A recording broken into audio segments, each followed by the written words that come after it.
¿Qué pasa cuando las señales de un régimen anocrático empiezan a disfrazarse de política migratoria? ¿Estamos frente a seguridad nacional o frente al renacer del fascismo en pleno siglo XXI? Con este episodio de Artículo 14, hoy quiero explorar junto a ustedes la historia del fascismo, la teoría de Hannah Arendt y cómo estas ideas se reflejan en la persecución actual contra la inmigración. Si se quedan hasta el final, estoy seguro que van a encontrar más características comunes con este gobierno de los Estados Unidos que las que les gustaría aceptar.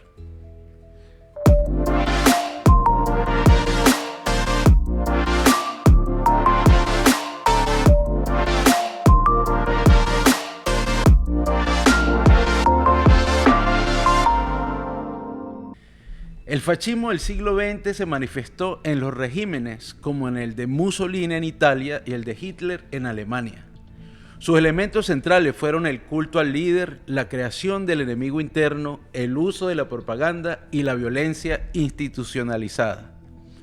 Hoy, cuando hablamos de gobiernos anocráticos, regímenes híbridos con rasgos democráticos pero con instituciones débiles, vemos que esa ambigüedad abre la puerta a prácticas similares: concentración de poder, manipulación de discurso público y criminalización de las minorías. Los ejemplos están claros. Un sheriff en la Florida amenaza de muerte a manifestantes en la televisión nacional y hay gente quien lo aplaude. Hombres blancos, exmilitares portando armas de fuego, acribillan a personas en las iglesias y en edificios de inmigración. Oficiales de la Guardia Nacional, marines, agentes federales y otros que nadie sabe quiénes son, disparan, golpean, secuestran, dañan propiedad privada y en el nombre de la seguridad hay quienes le aplauden.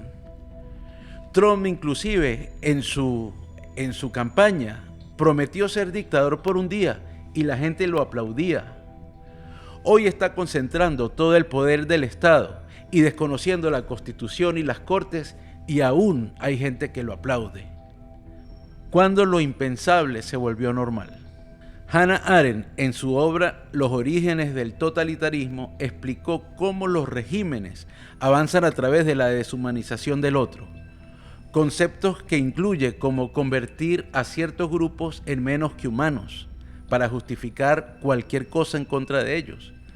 También cuando construyen a los inmigrantes o a las minorías como amenazas, o los tratan de invasores. O por ejemplo, a los periodistas los tratan como no profesionales cuando haciendo su trabajo se les hacen preguntas incómodas.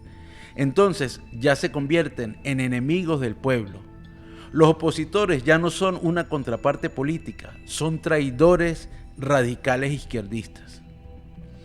Escucharon al presidente advirtiéndoles en el discurso de la Organización de Naciones Unidas a los demás países del mundo que iban a quedar destruidos por culpa de la inmigración y que debían expulsar a esos diferentes para preservar la cultura y las costumbres.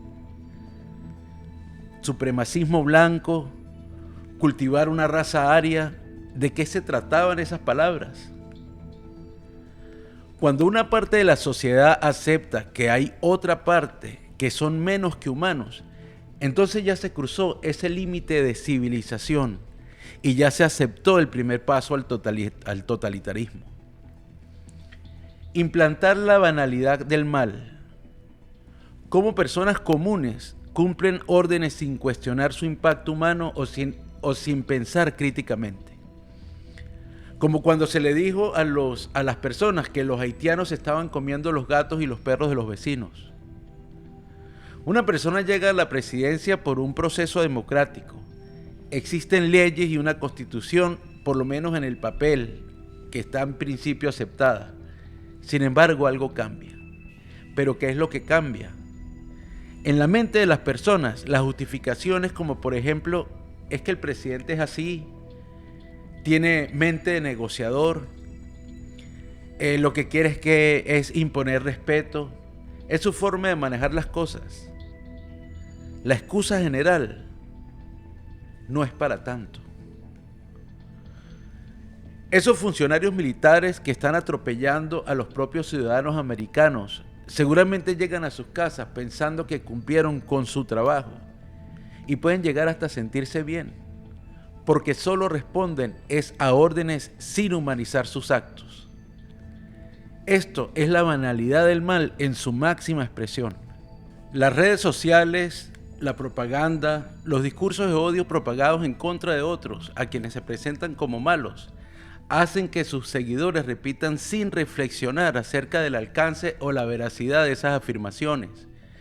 Individuos aislados, desconectados socialmente, pero conectados digitalmente, es lo que llama Hannah Arendt como una masa atomizada, porque en una comunidad normal podrían existir límites, pero en este tipo de masas de las redes sociales no hay control, lo que hace que se perfeccione el último requisito conceptual que ella coloca en su obra, que sería el papel de la propaganda y el control del relato oficial. Miren, tenemos que entender que en un contexto anocrático, donde se aparenta democracia pero carece de contrapesos, estos mecanismos están encontrando en la actualidad un terreno muy fértil. En la actualidad, la persecución a los inmigrantes muestra rasgos preocupantes. Redadas, detenciones masivas, arrestos en las cortes y deportaciones sin debido proceso. La tecnología se ha convertido en un arma política. Un ejemplo reciente es el mensaje del presidente en el que, usando la inteligencia artificial, ridiculizó y humilló a los mexicanos cuando no encontró en la bancada democrática los votos necesarios para tratar de detener la paralización del gobierno federal, colocando en las redes sociales oficiales el propio presidente a dos representantes legítimamente elegidos por ciudadanos americanos, con sombreros de charro y bigotes, al afrodescendiente sobre todo, con un fondo musical de una ranchera mexicana y doblando su discurso con un mensaje obsceno en el que aludía que los inmigrantes no hablaban inglés y que eran una mierda. Sí, así mismo fue, y se mostró en la misma red social que usa el presidente para gobernar el país.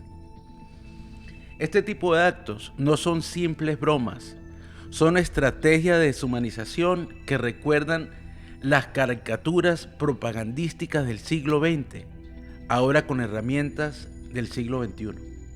Un régimen anocrático aprovecha estas tácticas disfrazando prácticas autoritarias bajo la fachada de legitimidad democrática. Y lo que hoy utiliza como un chiste de muy mal gusto, mañana es el arma perfecta para que sus seguidores le resten importancia a los derechos y a los valores humanos de quienes son diferentes a ellos. Y aquí lo triste es que hoy ves ese tipo de cosas en las redes sociales. Tal vez lo comentes, te indignes o te sientas orgulloso, pero simplemente pasa, se normaliza porque mañana habrá otra cosa igual o peor. Ya el fascismo no está llegando con tanques ni con amenazas, simplemente está llegando silenciosamente a través de las redes sociales y no nos estamos dando cuenta. En este momento es que empezamos a normalizar que las amenazas de muerte se vuelven solamente palabras, cuando la violencia se vuelve retórica política, cuando la crueldad se vuelve entretenimiento y lo peor, cuando la gente que debería estar viendo esto con horror, entonces empieza a aplaudir. ¿Cuándo cruzamos esa línea? Pregunto. Hace algunos años esto hubiese sido aceptable. Hoy no necesitamos marchas con antorchas para reconocer el fascismo. Basta observar un gobierno anocrático que señala al inmigrante como culpable de todos los males y usa la tecnología para ridiculizarlo y justificar políticas de odio. Entonces estamos dispuestos a callar mientras se normaliza la burla, la persecución y el odio a quienes emigran, o vamos a aprender de la historia para no repetirla. Y para los que no vieron el podcast de cómo una democracia plena se convierte en una anocracia, aquí les dejo el link para que vean el podcast. Sigue este canal para continuar analizando el presente con lecciones de la historia en mente. Si te pareció interesante, suscríbete, coméntame tu opinión y también sígueme en redes. Seguimos.